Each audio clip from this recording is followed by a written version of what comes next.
All right, in this segment, we're going to go over how to remove and replace the shell plate properly and make sure everything is lined up and indexing again. And so to start, we're going to need to detach anything that's on our tool head because that'll be the first thing to come off. So a couple things we want to go over is to shut our bullet feeder off.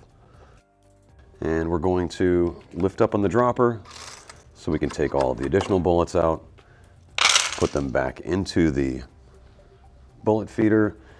We're going to loosen the set screw on our dropper assembly so we can simply swing that up and out of the way.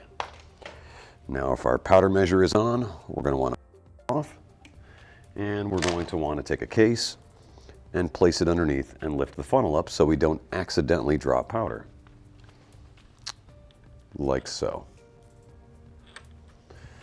Put that powder back in the hopper. We want to ensure that any cables connected, in this case would be the powder sense as well as the cable assembly for the powder measure, make sure those are clear. We're going to go ahead and disconnect our case feed assembly, move the switch out of the way, and now we're free of any obstructions. So the next thing we want to do is lower the tool head to the bottom. We can do this in neutral, or we can use the digital. And so it's very important that we never loosen or tighten this in the top position. It always needs to be at the bottom.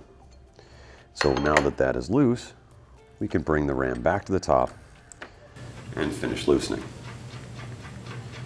Now, whether you're replacing the same tool head or you're putting a different tool head on for processing or converting to a different caliber, we always want to make sure that we loosen our case feed cam. So we've got 2 bolts on the front that are a 9/64, and we've got 4 bolts on the back which go to our external guide rod bushing. And so by loosening these, we're allowing the tool head to realign itself when we reinstall it. It also allows it to remove slightly easier.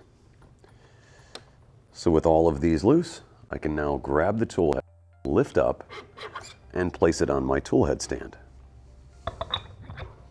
which is available for purchase. Now at this point, I've got a couple of options. I could simply go from underneath my case feed assembly. We put a small pilot hole. By pulling the ram back and sticking an Allen key in, it will hold the ram back for me.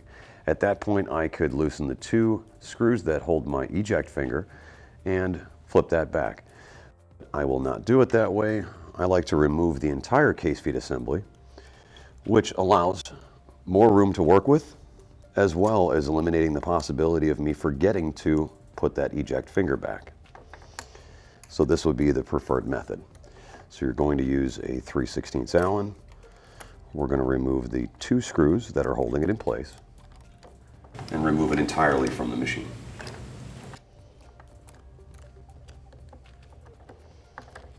Okay.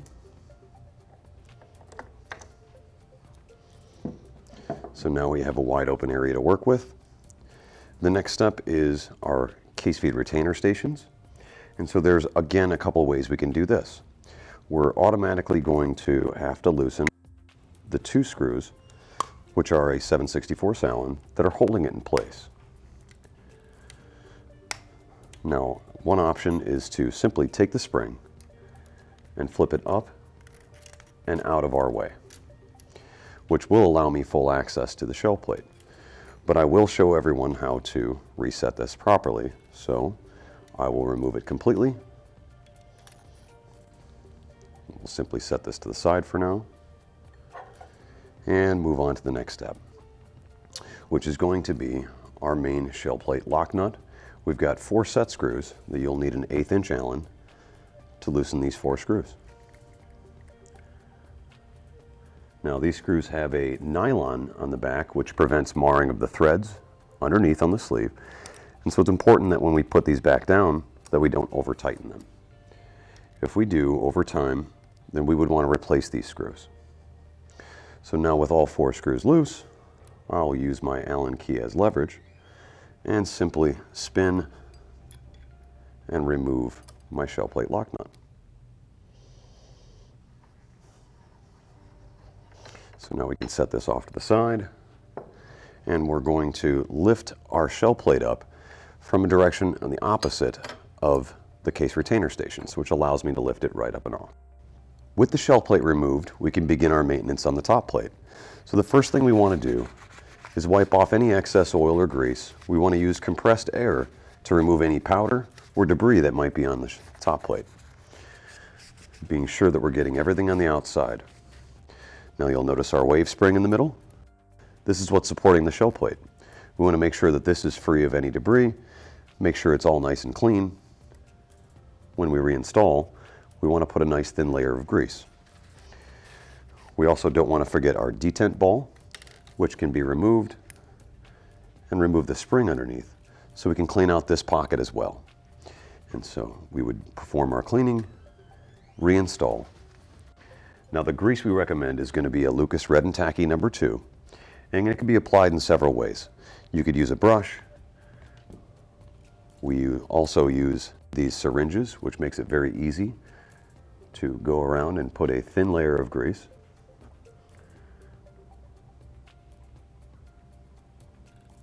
Like so. Now I'll want to take my shell plate and do the same by cleaning this of any and all grease and debris, so I have a nice clean fresh start. And that'll apply to both sides.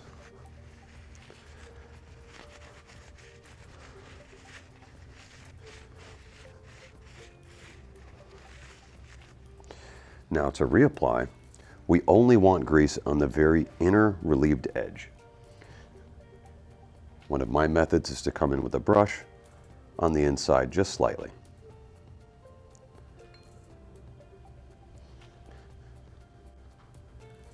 Once we have our grease applied, we can return to tipping it underneath the case feed retainer stations and putting it in place. It will center locate with the detent ball and the prime orientation sensor if you have one. Now we're going to take our shell plate lock nut, clean that as well, and apply a small amount of grease.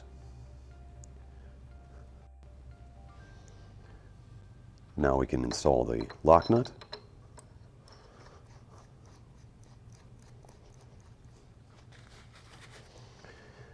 And we'll use our Allen to get us all the way down. When we're talking about tension, the shell plate tight. And what do we mean by tight? Tight means that when we push up and down on the shell plate, we have no spring bounce. It also means that if I can move the shell plate with one hand or a couple fingers, it's too loose. So we want to ensure that we have enough tension that it requires both hands and is difficult to index the shell plate. That's going to ensure that our sensors are working properly and that our tolerances or specifications are very tight. We can always change this after it's assembled, but I like to check right away. So we will tighten down our 4 set screws, and again being careful to not over tighten them, damaging the nylon. So with all of our set screws tight, I will attempt to spin it with one hand. It's too difficult. With 2 hands, I can overcome it and I can index the shell plate.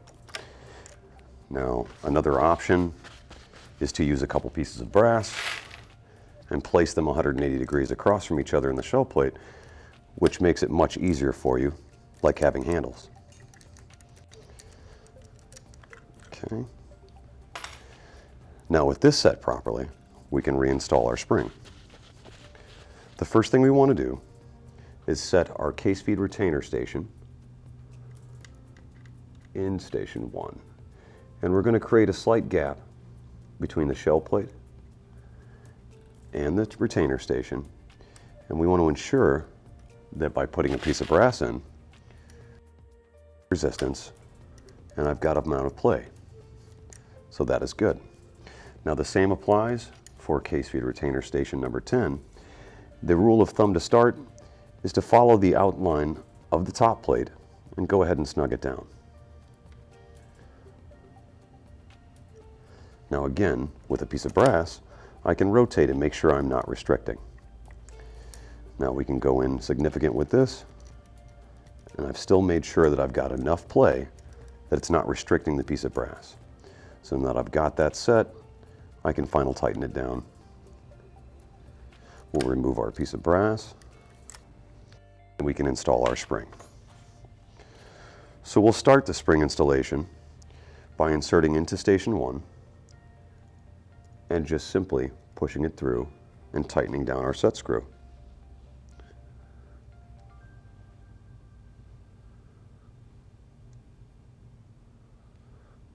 Now I will give it a gentle tug to make sure it's holding, and we'll come all the way around and we'll repeat the process for station 10. We'll guide it through the hole, and then we will line it up around the shell plate. So in order to have the proper tension, in most calibers, I don't want to pull it tight and I don't want it to be loose. What I want to do is remove any slack that's extra in there. The only time that I would want to create slack in particular is when I'm loading 223. I will run this just slightly looser to allow the cases to better stand straight up and down when you're loading rapidly on things like the powder check. When the probe is coming down, as well as the expander, it will allow for the case to stand perfectly straight up and down and aid in our loading process. So now with the spring at the correct tension, I'll simply tighten the set screw down. Okay. Now at this point, we can reinstall our case feed assembly.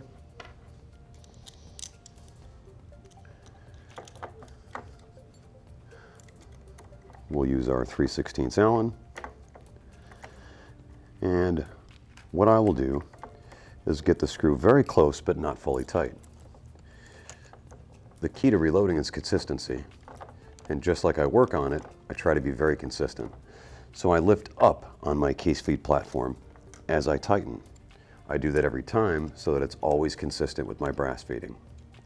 Once I've got that set, I'll final tighten it. So now that our case feed assembly is installed, we're ready to reinstall our tool head. And so when I do this, what I'm doing is I'm aiming my rear external guide rod with the bushing while rotating the tool head around to next line up my case feed cam.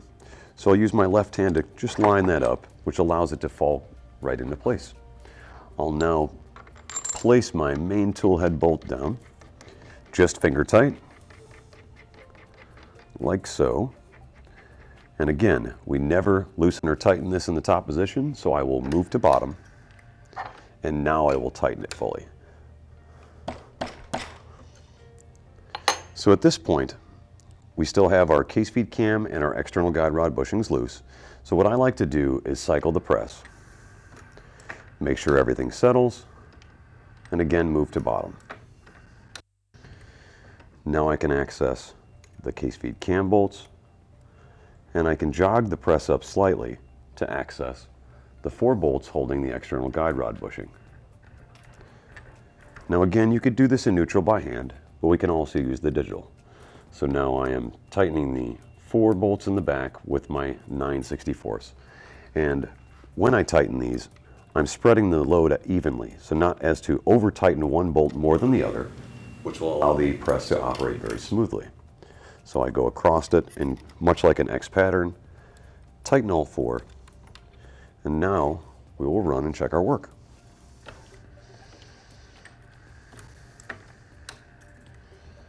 I will speed it up slightly.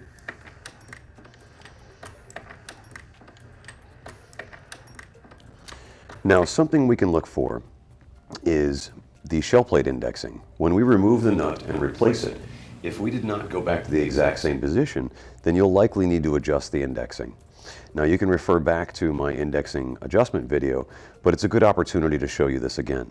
So I pick a reference point, which is the edge of the shell plate pocket, and at a speed of 2000, I should be able to view and see if it's being pushed forward or backwards. And so in this case, it is slightly advanced, requiring me to back off the indexing adjustment ever so slightly. Sometimes the faster you go, the more obvious it is. So I will end cycle. I will perform a very quick adjustment, just ever slightly backing off that screw which will correct this. And now let's check our work again. The same reference point, and we can see that it's very steady and consistent. Now again, at this point, we can double check the tension of our shell plate, make sure we have no bounce, make sure that we can't index it with one hand, but it requires two and a lot of tension. If not, it's very simple to go back in, loosen our 4 set screws, and readjust the tension as necessary. At this point, we can reinstall our case feed switch and our bullet dropper assembly.